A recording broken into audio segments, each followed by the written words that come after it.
மனோ தங்கராஜ் அவர்களே,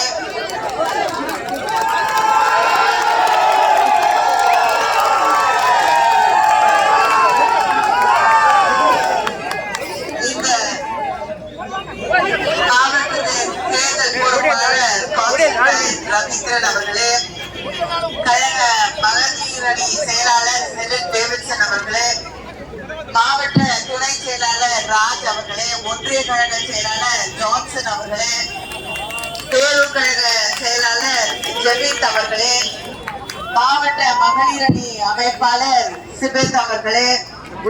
மத சார்பற்ற முற்போக்கு கூட்டணி இயக்கங்களை சார்ந்திருக்கக்கூடிய சகோதரர்களே, சகோதரிகளே, திராவிட முன்னேற்ற கழகத்தின் மூத்த முன்னோடிகளே, முன்னணி செயல் வீரர்களே, நம்முடைய அன்பு தலைவர் கலைஞர் அவர்களுடைய